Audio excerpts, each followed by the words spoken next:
Hi, it's Esther Herbert in for another video visit.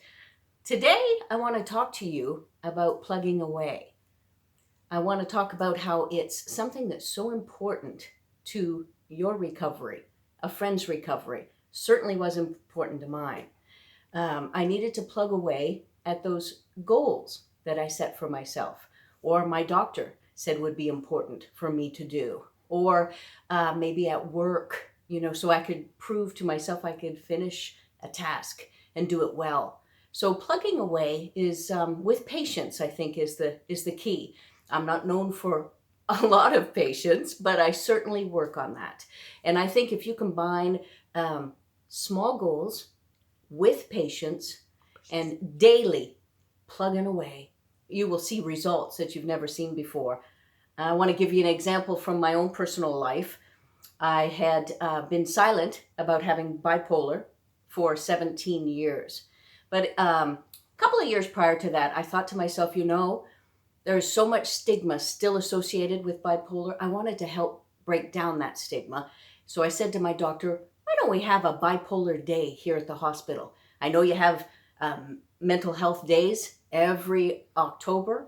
How about that topic? And he was excited and I was excited and we started working away at that. But boy, oh boy, we had roadblock after roadblock. And it could potentially be very discouraging because I thought, is this ever going to get off the ground? But he was excited. I was excited about it. And we thought, okay, we can work on this together. And we did. Every time I met with him, we talked about a new strategy, a new plan, And to make a long story short, it took 2 full years of all of that.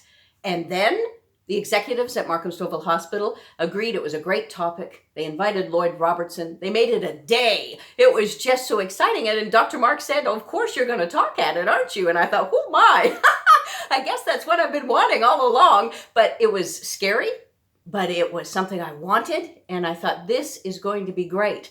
Now, in retrospect, it started this whole breaking down the stigma. My passion is talking about mental health. And it's thanks to being perseverant during those 2 years' time. It taught me so much, and I thought when I personally go through droughts or you go through a drought, you really have to look out and know the people that support you. They are so vitally important. I'll tell you right now, I've got a best friend behind the camera. Every week she's there. She's filming this. She's with me. And I appreciate that. I have a mom. She's 93. She is my staunch supporter. She will hand out any of the articles about me and my business card and talk about me everywhere she goes and what I'm doing. And I really, really appreciate her. She prays for me every day. So I really like that. I've got family support in Edmonton, in Dallas, in Toronto. I have my friend Mike Richards of Raw Mike Richards fame. He's interviewed me twice about bipolar. And he's also talked about it on air, brought me up at other times. And, when you're having a discouraging time and you are thinking, is anything ever going to work out? That's when you need a friend, a support person to say, hey, look, you've done this, you can do this. And I am very grateful.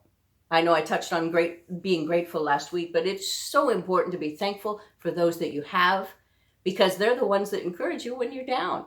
So I'm here today to tell you that if you plug away at whatever you decide to do, whether that's an exercise program, a diet, something at work, whether that's in your relationships, in your prayer life, whatever it might be, if you plug away at it, you will be delighted at the difference that you will have.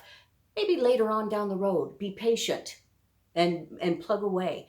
I love the fact that we can have God beside us all the way through this because, he's that unseen person, but he's there and he will say, Esther, you're doing fine. You're doing great. So maybe a support person isn't with you in the middle of the night. You can call on him.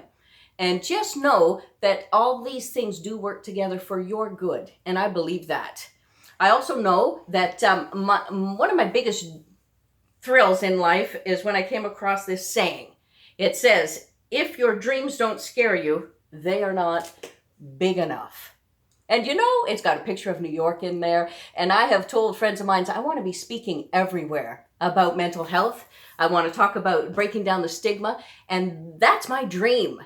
And I'm going to make the steps, small, incremental steps to get there. My passion will always be alive.